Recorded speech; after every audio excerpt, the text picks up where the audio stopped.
She had been screaming long before anyone came. Long before hope even made sense.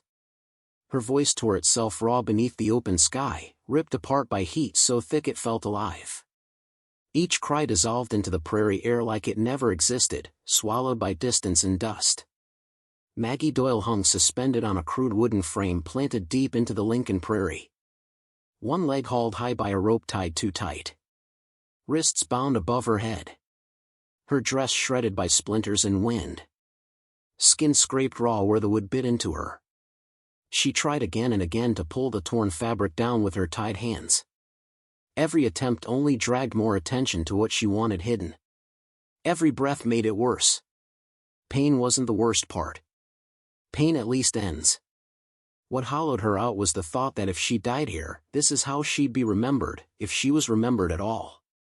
Not as a woman. Not as a witness.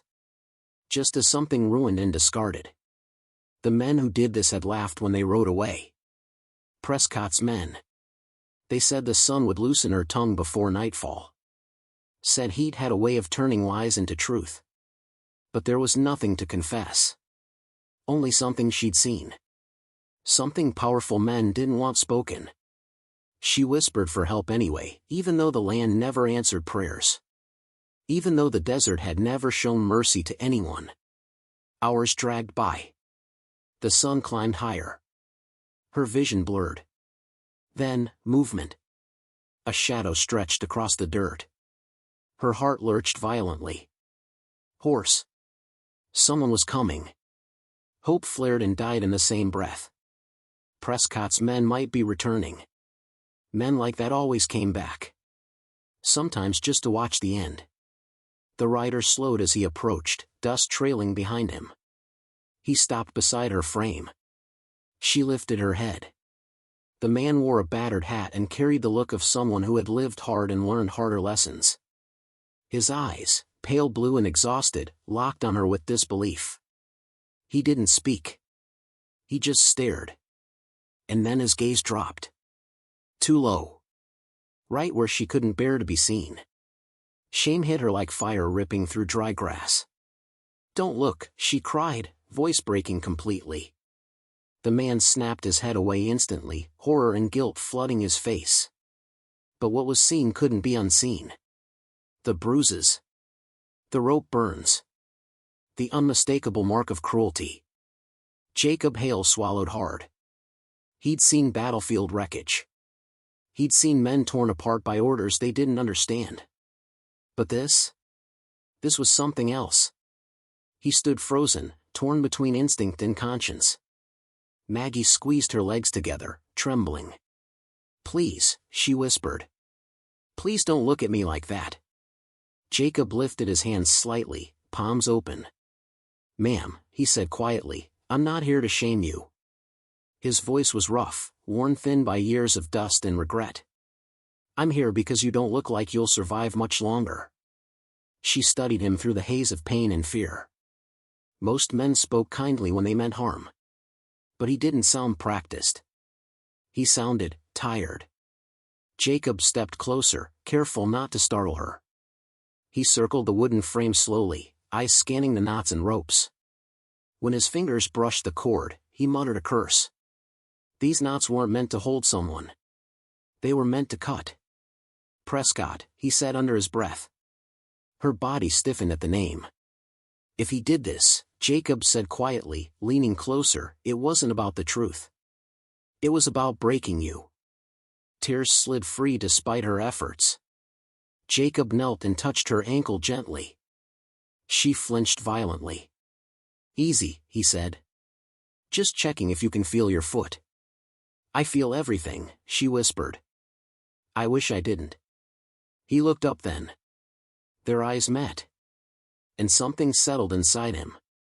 She wasn't a criminal. She wasn't a liar. She was someone who had seen something powerful men didn't want daylight touching. Jacob inhaled deeply. "I'm getting you down." The sound of hooves shattered the moment. 2 horses. Fast. Fear slammed into Maggie's chest like a hammer. Jacob heard them too. His body reacted before his mind could catch up. Hold on, he murmured. The blade flashed. The rope at her wrists snapped. Blood surged back painfully. She bit down a cry. Another cut. Her raised lead dropped. Jacob caught her as she sagged forward, weak and shaking. Her dress slipped again. Don't. He didn't look. He shrugged off his coat and wrapped it around her with quick, firm hands. Dust exploded behind them as two riders skidded to a stop. One grinned. Boss said leave her till sundown. Jacob stepped forward, placing himself between them. I'm changing that.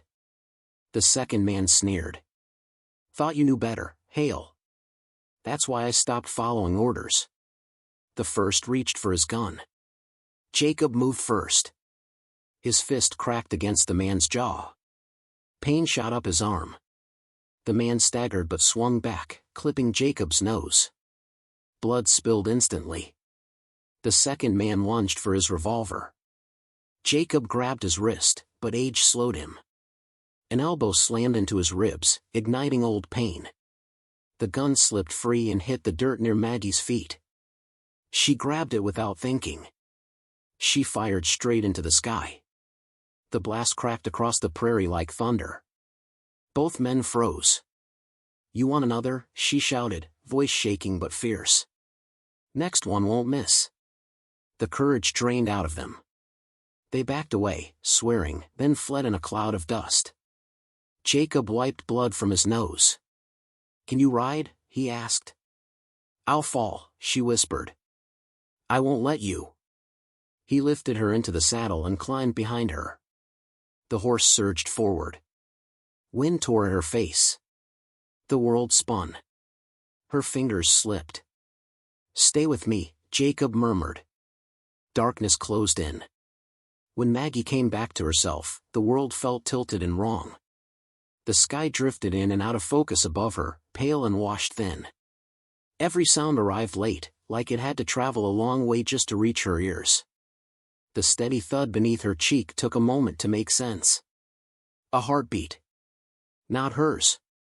Jacob's arm was locked around her middle, firm but careful, holding her upright in the saddle as the horse carried them away from the open prairie. Each rise and fall of the animal sent a sharp reminder through her body of what she'd been through. She tried to speak. Nothing came out. Easy, Jacob murmured, close to her ear.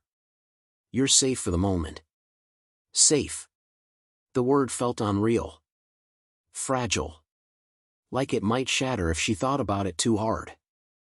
The land changed slowly as they rode.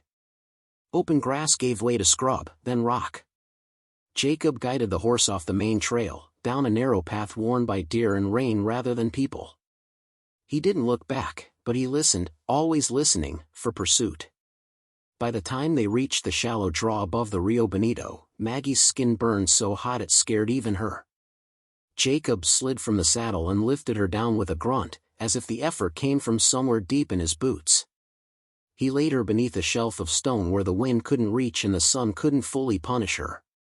That night broke her. She shivered until her teeth rattled, then burned until sweat soaked the blanket beneath her. She drifted in and out, trapped between memories and fever dreams. Numbers spilled from her lips. Brands. Tallies that never matched. A man's voice, low and amused. Boots pressing into her throat. Jacob stayed with her through it all. He soaked a bandana in the creek and laid it across her forehead, her neck, the uninjured parts of her legs. He moved slow, steady, like he was afraid sudden motion might shatter her completely. He tipped water into her mouth a swallow at a time. Once, her hand fumbled weakly and caught in his shirt. Don't, she whispered, barely sound at all. Don't look. Jacob swallowed. I'm not, he said quietly. I'm just keeping you here. The fever finally loosened its grip near dawn. By the second sunrise, her breathing had evened out. The wild glassy look in her eyes faded, replaced by exhaustion so deep it made her feel hollow. Jacob crouched nearby, brewing coffee thick enough to smell like life itself. He hadn't slept. The old scar along his ribs ached like a live thing, but he ignored it the way men like him always did. When Maggie tried to sit up, her legs buckled immediately. Jacob was there before she hit the ground. "Careful," he said. She hated how weak she felt. But she also felt something else. The steadiness in him. The way holding her didn't feel like a burden. It felt practiced. Like he knew how to carry things that hurt. He set her back down and stepped away at once, turning so she could pull his coat tighter around herself. "I need to look at your leg," he said quietly. She stiffened. "Not there." Jacob met her eyes. "Not for me," he said. "For you." He knelt beside her, keeping his gaze on her face while his hands worked carefully at the torn fabric. He didn't rush. He didn't force it. Only when she gave the smallest nod did he allow his eyes to drop, and only long enough to see what needed tending. The skin around the burn mark was swollen and angry, ringed with deep bruises. Rope had rubbed her raw until blood had dried dark against her skin. Jacob sucked in a slow breath through his teeth. "That man should be in chains," he muttered. Maggie gave a humorless laugh. "He owns half the cattle in Lincoln," she said. "And the law eats supper at his table." Jacob's jaw tightened. "That why he did this?" he asked. "Because you knew something?" "I saw his numbers," she said. "Cattle showing up where they shouldn't. Brands that didn't belong to him. I told him the count didn't add up." Her voice hardened. "He said my eyes were the problem." Jacob cleaned the wounds gently with water from his canteen, tearing a strip from his own shirt for bandage. Every touch burned, but there was care in it. A patience that eased something knotted tight inside her chest. "You didn't have to come back for me," she whispered. Jacob didn't look up. "Maybe not." Then he paused. "But I saw what he did to you," he said. "If I ride away from that, I'm no better than him." They sat in silence as the sky shifted from pale gold to deep amber. Two people who had been strangers that morning, now bound by a secret written into skin. The question finally forced its way out of her. "What happens when he comes looking for you, because of me?" Jacob watched the horizon for a long moment, as if weighing something heavy. "When I was younger," he said slowly, "I wore a blue coat. Followed orders. Watched men get hurt because I kept my head down." He exhaled. "I swore I wouldn't do that again. But we're not riding back to Lincoln yet," he added. "Not with you barely standing and me held together by spite." Instead, he took her deeper into the valley, to a small weathered ranch tucked against the hills. Cal Turner opened the door and took one look at Maggie. His face went hard as stone. By nightfall, there were other men at the table. Gray-haired. Scarred. Quiet. Men who had once worn uniforms and learned what happened when bullies were left unchecked. Coffee was poured. No one spoke until the cups were empty. Then plans were made. A telegram went out to Fort Stanton. Names were written down. Witnesses. Trails that didn't end where they were supposed to. Cal's nephew rode into Lincoln to hire a photographer, one willing to work quietly. Maggie clenched her jaw and let them take the picture. The brand. The bruises. Proof that could travel farther than her voice ever could. And when the time came to ride back, she didn't ride alone. They rode into Lincoln just after midday. Not fast. Not hiding. Not like men expecting forgiveness. Jacob led the way, Maggie riding beside him, Cal Turner and the others following at a distance, close enough to matter, far enough not to draw notice too soon. The town looked the same as it always had.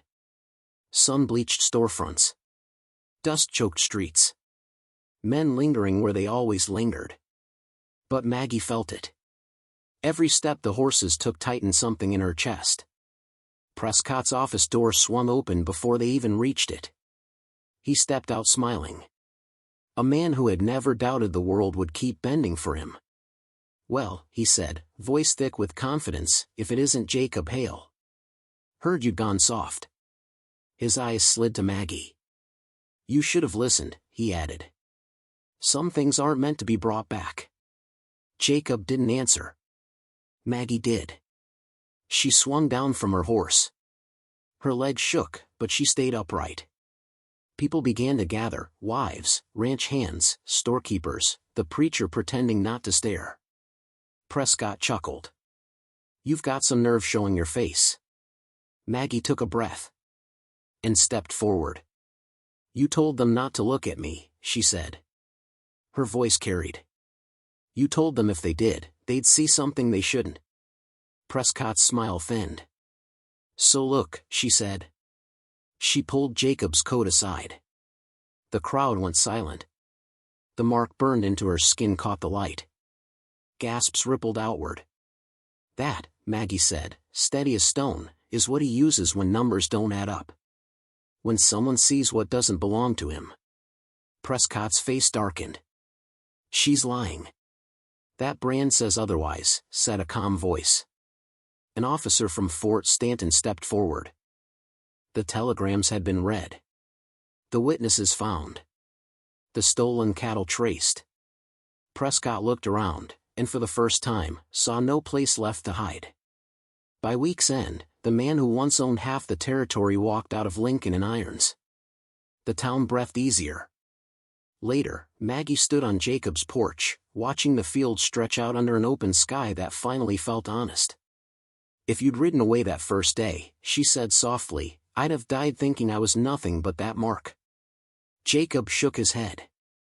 "You were never the brand," he said. "You were the truth they couldn't burn away. This isn't a story about guns or cattle. It's about a choice. When they tell you not to look, do you turn away? Or do you face the truth, and stand?" If this story moved you, tap like and subscribe so you don't miss the next ride. Grab your coffee or tea, keep listening to these Old West hearts, and tell me where you're listening from, because your story matters too.